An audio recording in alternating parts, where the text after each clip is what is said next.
Hello everyone and welcome back to my channel. So today we are going to solve find all duplicates in an array.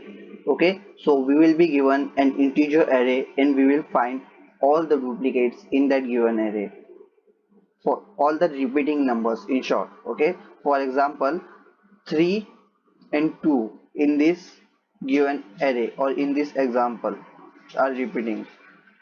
As we can see here, 3 is repeating once and 2 is repeating once as well. So we have to return an array list of repeating numbers. I mean, we can return an integer normal list as well. I mean, normal array as well, but because it's not mutable, we have to return an array list. That's simple.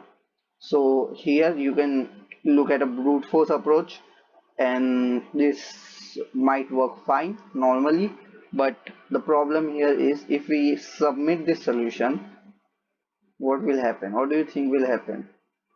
TLE, that's what is going to happen. Yeah, time limit exceeded. So it's terrible solution. It's O of n square, and they have asked us, could you do it without extra space and in O of n runtime? And we are doing it in O of n square. So we do not have to do it in O of n square. First of all, let's try to do it in O of n. So how are we going to do that? We have two approaches. First, I will show you hash map. Okay, approach 1. So I will show you we can use a hash map of, oh wait a second, yes, I think we don't have to delete that if condition, but now map of integer comma integer map is equals to new hash map. Okay, so we will use a hash map. Now what are we going to do?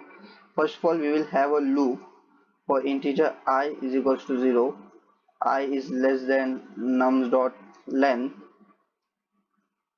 and I plus plus, and then we will have a if condition. If our hash map dot contains key or nums of I, whatever that number might be, if it does contain that number, then what we will do is we will just integer count is equals to map dot get nums of I. Okay, and count plus plus, and then map dot put nums of I comma count.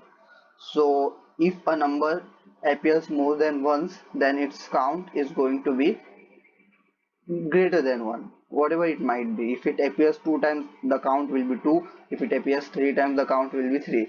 But once it appears more than once, I mean, if it appears multiple times, that means we have multiple copies of the same number in our array.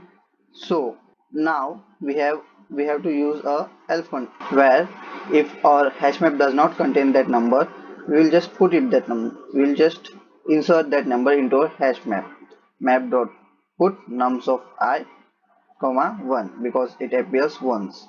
And now we have a hash map which tells us which all numbers are repeated. So what do we do now? We just use a for each loop map dot for each key comma value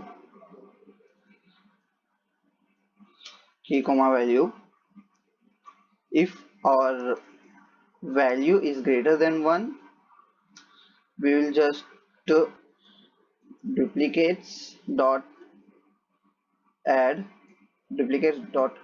key, because key is our number which is being repeated and value is how many times it appears in our list. So if it appears more than once, we just add it into our duplicates array list which we are returning. So submit, and now it will run accepted. Yeah, so it's accepted and it's O of n, because you can see we have first for loop which goes from O to n, and second loop which is not a for loop but it is a loop for each loop which goes from first value of a hash map to last value. I mean it, yes, it goes from first to last value. I mean you can think of it in that way. So it will just check if our value is greater than 0, sorry, value is greater than 1, if our number appears more than once, and if it does it will just add that key. I'm going to show you my second solution or second algorithm. So this one is something which, if you want to solve, you should first understand a problem statement completely. I didn't read it completely because I wanted to show this right now when we are doing it using our third approach. As I can say, first one was a brute force approach which didn't work at all. It gave us TLE, time limit exceeded. Second one was using hash map. It was O of n, but it was using extra space as well. I mean it had woven time and space complexity, but we have to do it in constant space complexity. I mean that's our challenge. So first of all, let's read first sentence. Given an array of integers, the value of those integers will be between 1 and n being the size of that array. Okay, so this is an important piece of information which I think you should remember. Because our values will lie between 1 and n, we can use them as indexes, so we do not have to use another loop like we were using in our brute force approach. I mean this is a different approach, but we can use those numbers as indexes because we know that our values won't be larger than n and they won't be less than 1, so we can use them as indexes, and that's exactly what we are going to do. So first of all, let's try to understand that on this example. Okay, so we have 4. We will use it as index. We will store it in an integer named index in our loop, and then we will just access 4 minus 1, that is fourth element, but in our indexing its third element, nums of 3, because we know how indexes work, how arrays work in Java and most of the programming languages. They start from 0, not 1. Okay, but here our numbers are from 1 to n, so we have to just decrement it by one number. So if we will, what we will do is we will store 4 minus 1 in an integer, and that number would be, our index would be 0, 1, 2, 3. Our fourth number in our array would be 7. Now we will make it negative, and we will move on. Now we have 3, and we will make element at position 3, that is first, second, third, 2 negative, and now we have 2. So we will take its absolute value because indexes can't be negative, and decrement it by 1.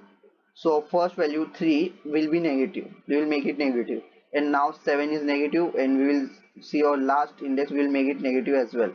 And now when we reach here 2, we again take absolute value of 2, and we check if our element at that index, this index, remember we are using elements of our array as indexes. So if element at this index at number 2 is negative, first of all we will take its absolute value because indexes can't be negative, and then decrement it by 1 because our indexes go from 0 to whatever the length might be, and our numbers are from 1 to n, so we have to just decrement those numbers by 1 to access elements in our array.